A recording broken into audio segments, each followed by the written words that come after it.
My parents just ruined my credit score, and I'm going to explain exactly how I ended up owing a staggering $250,000. I'm 23 years old, fresh out of college, and I've been dealing with a problem that has been slowly building up over the years. My parents have always shown a clear preference for my twin sister, Julie, and it's something I've struggled with for a long time. After high school, I was excited about studying law. I had high hopes of securing a scholarship to help cover the costs. But my parents weren't as optimistic. They insisted that I apply for an education loan to secure my spot at college as soon as possible. Since I was still under 17 at the time, I had little understanding of how loans worked. I trusted my parents' judgment and agreed to take out the loan, believing they had my best interests at heart. Most of the loan paperwork was handled by my parents. They took care of everything, and I simply signed wherever they asked me to, not fully understanding what I was committing to. Then the scholarship results came in. I was thrilled to find out that I had received a partial scholarship. This meant that half of my college fees would be covered. Naturally, I asked my parents what they planned to do about the remaining fees, given that the loan seemed larger than necessary. They assured me that I didn't need to worry about it, they would handle everything. Thanks to the scholarship, my tuition fees were reduced by half, and I was able to secure affordable on-campus housing that included meals at a subsidized rate. I also received a quarterly stipend from other sources, which helped cover my living expenses. To make ends meet, I took up a part-time job at a local cafe, which allowed me to stay financially afloat. With all of these factors combined, the loan only needed to cover half of my tuition fees. 5 years went by, and the loan issue never came up in any family discussions. My parents were more focused on convincing Julie to pursue a respectable career, like law or something similar. However, she decided to try her luck in the modeling industry and didn't attend college. After graduating, I started working as an intern at a law firm. Everything seemed to be falling into place until I received a shocking notice from the bank. They were demanding repayment of my loan, a whopping $250,000. I was completely blindsided by the amount. My entire tuition for all 8 semesters amounted to no more than $125,000, including interest. Yet here I was being asked to pay double that amount. I was in disbelief. Even if I accounted for every penny my parents might have invested in me, the numbers just didn't add up. It was at this moment that I realized something had gone terribly wrong. My trust in my parents had led me into a financial nightmare that was now threatening my future. When I was moving into my college dorm, I was confident that the total amount of my expenses wouldn't exceed $140,000.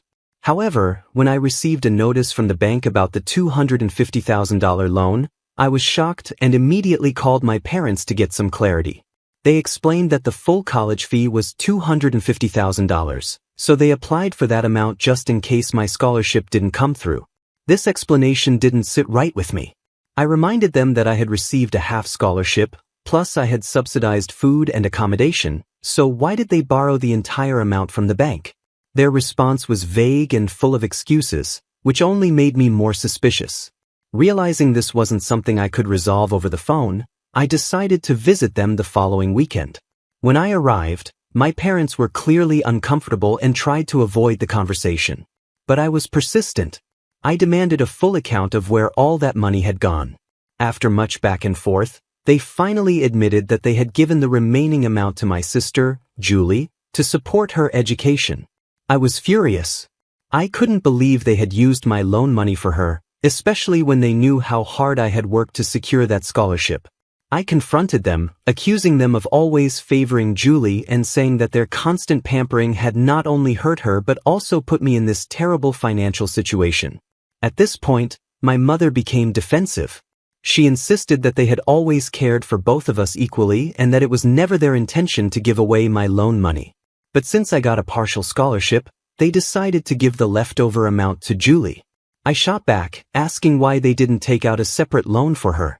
They explained that Julie's high school grades weren't good enough to qualify for a loan on her own, and they didn't have any other assets besides the house, which was already mortgaged for my loan. I was beyond frustrated.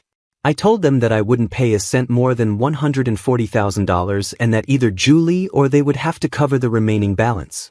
After that heated argument, I stormed out, too angry to continue the conversation. The next morning, I was trying to relax in my room when my father knocked on my door. He said he wanted to have an adult conversation with me, but it was, unsurprisingly, about the loan again. He explained that as a father, he felt it was his responsibility to secure the future for both of his children, and that's why he did what he did.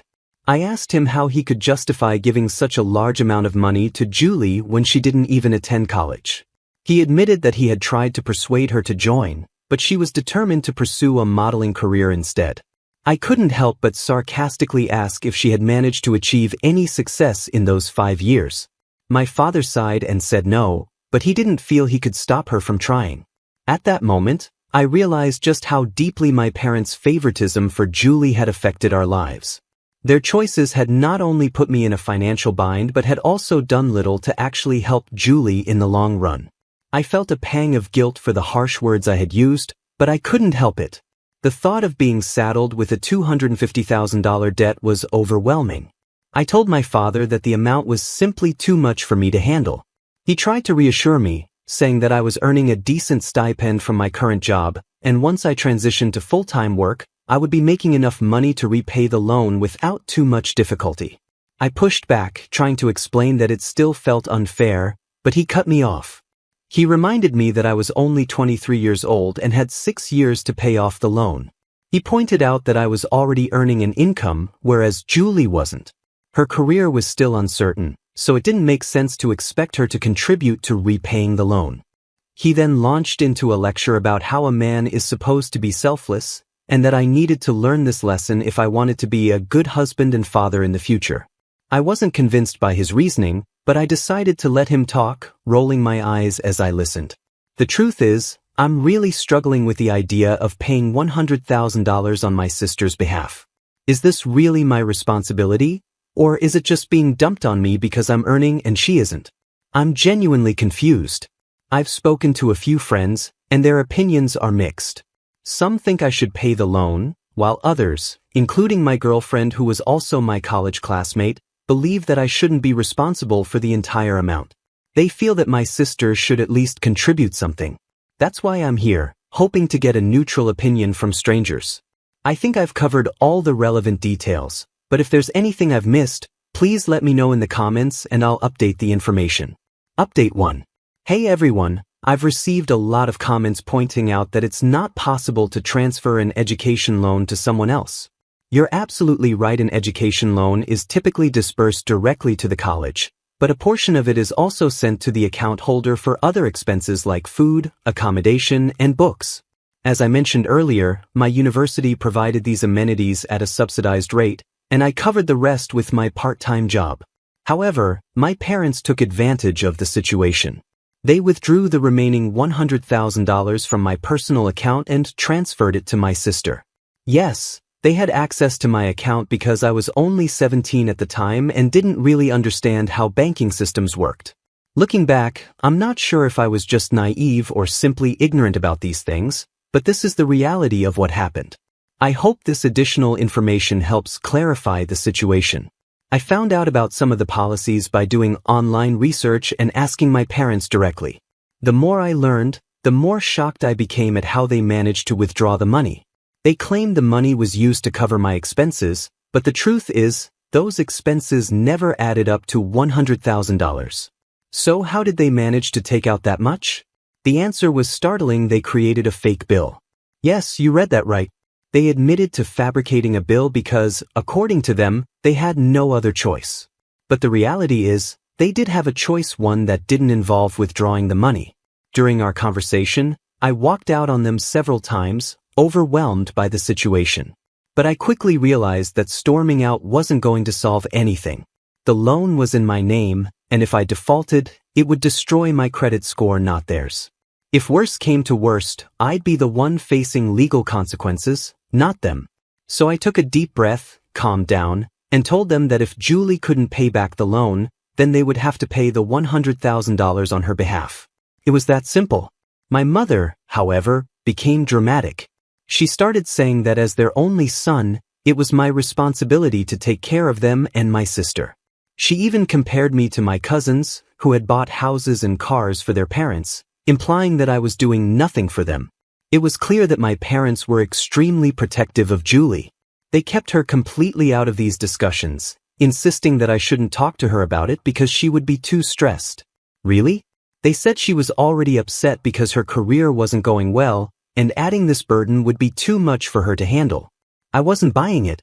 I pulled up her social media page, showing them that she didn't look stressed at all. In fact, she was busy posting pictures of birthday parties and outings with friends almost every other day. My parents claimed she had to put on a brave face because she was aiming to be a public figure. I couldn't believe how delusional they were. Enough was enough. I decided to confront Julie directly about the money. I was tired of everyone treating her like some fragile little princess. That night, I stayed up late, knowing she usually got home after midnight.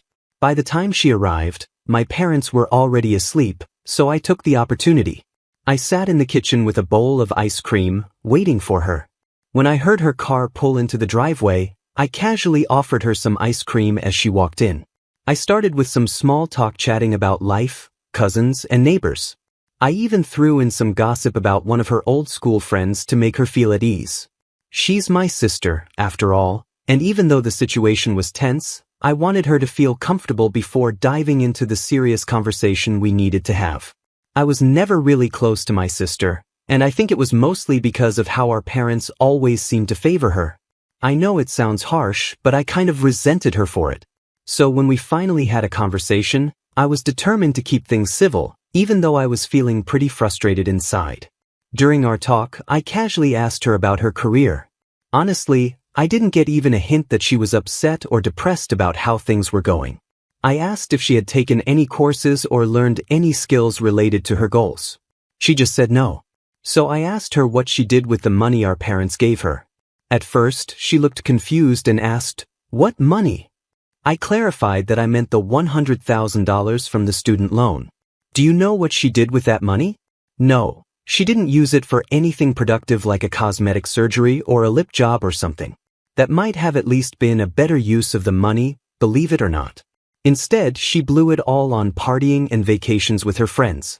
Up until that point, I was trying really hard to stay calm, but when she told me that, I just lost it. I couldn't believe that she had wasted such a huge amount on nothing but parties. I yelled at her, completely shocked that she could be so careless.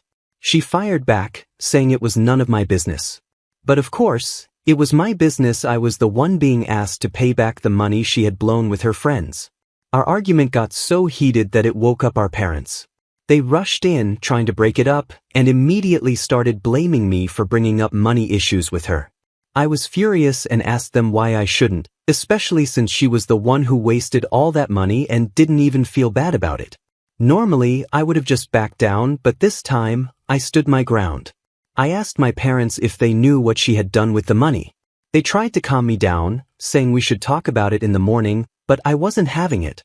I told them I needed answers right then and there. I made it clear to my sister that I wasn't going to pay back the money she spent. I would only pay for my own tuition fees. She challenged me, saying I could do whatever I wanted, but she wouldn't pay a single penny.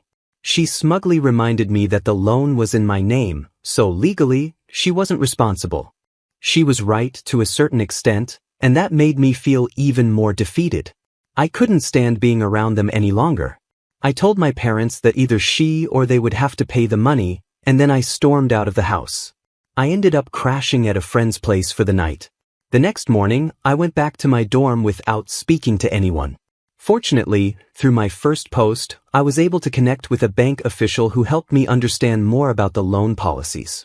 After the confrontation with my sister and parents, I spoke with him and learned that I could actually take legal action against my parents for faking the bill and taking the loan money. But before I decided to go down that path, I knew I had to think things through carefully. I had to gather all the original bills, and it wasn't easy. Most of them were lost when I moved from my college dorm to my condo after graduation. It took me several days of digging through old emails and apps to finally collect all the soft copies of the bills. After I left home that morning in a fit of anger, my parents didn't even bother to call or check up on me. Under normal circumstances, I wouldn't have cared, but I had stormed out in a rage, and they still ignored me. I wasn't eager to talk to them either, so I decided to do what they least wanted: confront their precious daughter, Julie. I sent her excerpts from the law that detailed the penalties for loan forgery in our jurisdiction. I made it clear that if they didn't pay back the $40,000 plus the $60,000, totaling $100,000, I would sue them for fraud. I also mentioned that I had all the original bills and wasn't afraid to take this to court, even though they were my parents. Julie didn't respond, but a few moments later, I got a call from my dad. I didn't answer and instead left a voice note, saying that they were the greedy ones for expecting me to shoulder this burden. And really, calling Julie my younger sister? She's only 5 minutes younger than me, for goodness sake. I might have considered paying if she had used the money wisely or shown any guilt for wasting it. But no, she was proud of blowing it all, and my parents seemed to think they had a right to my earnings just because I had a job. I forwarded the same message I sent to Julie to my dad. He didn't respond, but my mom did. She labeled me as greedy, stubborn, and self-centered. I told her I didn't care what they called me, but they needed to pay back the money regardless. After a lot of back and forth and constant follow-ups, my dad finally said he needed some time to review his assets and would get back to me. It's been a week, and I haven't heard from either of them since. I know I might have gone a bit too far by threatening to sue them, but what other choice did I have? It's not like I can't pay the money back, but why should I bear the unnecessary burden for something that was used so carelessly? I'll keep you updated on how things progress, but for now, thank you for guiding me. Update 2. As I mentioned in my previous post, I almost threatened my parents with a lawsuit if they didn't pay back the $100,000 they gave to Julie, especially after they forged my bills to get the amount. After several heated arguments and plenty of badmouthing, my father asked for some time to review his assets and figure out a solution. It's been more than a month since then, and I'm still waiting for a response from them. I finally heard back from my parents, but before that, I had already started paying off my loan installments EMIs since I had a job. Even though I had 7 months before the payments officially started, I decided to get a head start. It was my third EMI, and I knew it would be a long road before I'd even be halfway through paying off the debt. Despite that, I texted my father to ask about the status of their promised help. I didn't get an immediate response, but a few days later, my mother and Julie showed up at my condo. When they arrived, I invited them inside, but instead of coming in peacefully, my mother started yelling at me from the corridor. She called me shameless for what she described as blackmailing my parents for money after all they had done to raise me and provide me with a good education. Not wanting to create a scene in front of my neighbors, I urged them to come inside. Once they were in, Julie joined my mother in hurling insults and calling me all sorts of mean names. I couldn't hold back any longer and shouted at Julie, telling her she should be the one ashamed for wasting such a huge amount of money, and that she should be responsible for paying it back. Julie, however, argued that she never asked our parents to give her the money, they did so on their own, and now she didn't feel liable to repay it. Do you see any logic in that? Neither did I. My mother then resorted to emotional blackmail, reminding me that they had even mortgaged their house for my future. I lost my patience and told them that if that was the case, I'd stop paying the EMIs and let the bank auction the house to recover the loan amount. At that point, they realized I wasn't going to be swayed. They left, cursing me as they walked out. About a month later, I followed up with my father again, insisting that they needed to pay back the money. He replied, saying they were planning to partition the backside of the house to rent it out, and that the rental income would be used to pay the EMI for Julie's share of the loan. While I felt bad that our family home had to be split up to repay the loan, I knew Julie should feel even guiltier, but she didn't. Instead, she continued to blame me for disrupting the peace in the household. I've stopped caring about her accusations. For now, I'm continuing to pay the EMIs. I spoke with the bank manager about the loan term, and he told me I still had 3 more years before the $140,000 would be fully paid off. So, I have 4 years to try and squeeze the money out of my parents' pockets. Hopefully, by then, they'll be able to come up with the money. I'll keep you updated if anything changes. Update 3. Hey everyone, I know some of you have been wondering where I went. It's been 4 years since I posted my story here, and a lot has changed during that time. I'm now a corporate lawyer living in United States. I'm engaged to my college sweetheart, who I mentioned in my previous post, and we're planning our wedding for next year. On top of that, I'm finally free from my student loan. I've paid it off completely. While I'm incredibly grateful for all I've accomplished, I can't help but feel sad about how strained my relationship with my parents has become. As I mentioned in my last update, my father agreed to rent out half of our house to cover Julie's loan payments. He did make a few payments, but everything changed when he found out I had landed a high-paying job at a big corporate company. Suddenly, he stopped paying the EMIs. At first, he had all kinds of excuses. He said the tenant wasn't paying rent, my mother's medical bills had increased, or that he was in debt because of his business. For the last 1.5 years, he kept delaying the payments with one excuse after another. Since moving to United States, I hadn't visited home because I didn't feel comfortable there anymore. I believed his excuses for a while, but then I decided to call my aunt, who lives next door to my parents. What she told me was a shock. There was no truth to my father's excuses. In fact, my parents had built 3 more floors on top of their house and rented them out, making a good income. They were actually living quite comfortably, enjoying a lavish lifestyle. When I asked my aunt about Julie's career, she just laughed and said Julie was never serious about it. She had always intended to live off my parents' money. This revelation left me confused and hurt. I asked my aunt if she was sure about all of this, and she assured me it was true.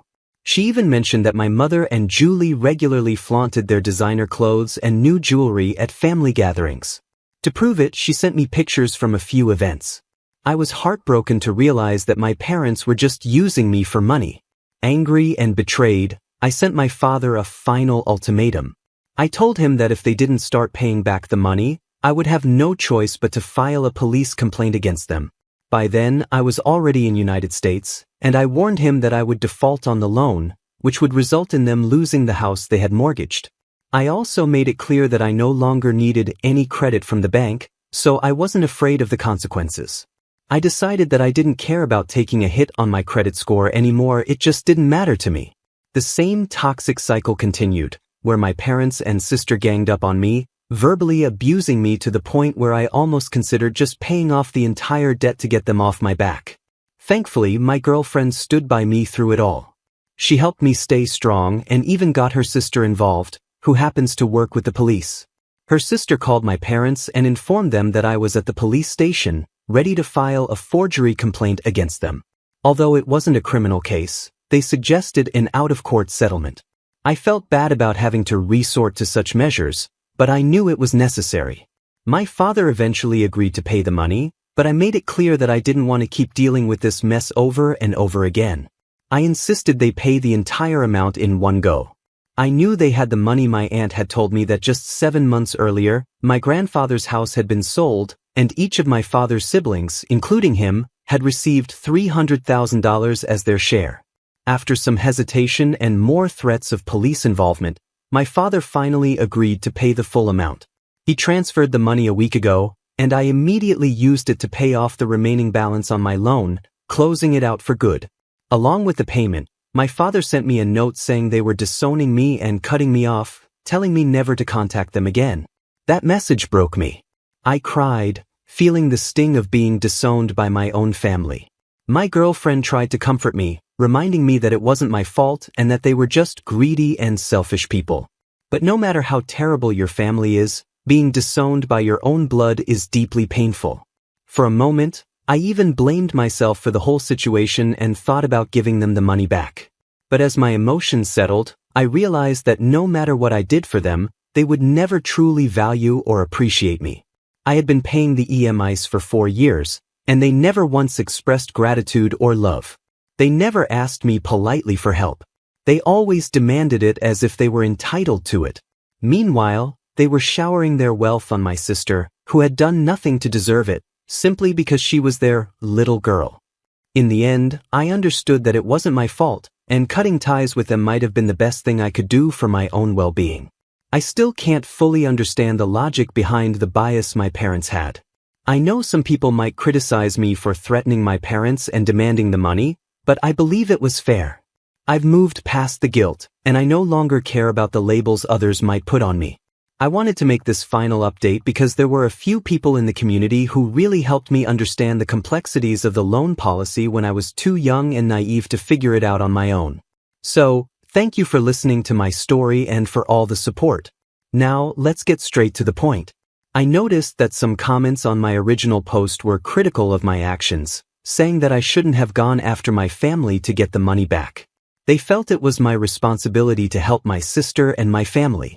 About 20 to 25% of the comments shared that view. However, the majority, about 80%, supported my decision, agreeing that it wasn't my responsibility to cover the debt, especially since my sister didn't even use the money for education. I'd really like to hear your thoughts on this. Feel free to share your opinions in the comments section below, and let's discuss it together. This story has had its share of ups and downs, so I'm interested in what you all think. Once again, my name is Revenge Online. If you want to support the channel, there are 3 simple ways to do it. Subscribe, hit the notification bell, and leave a comment or like. I'll see you all tomorrow, and remember, it's cool to be kind. See ya.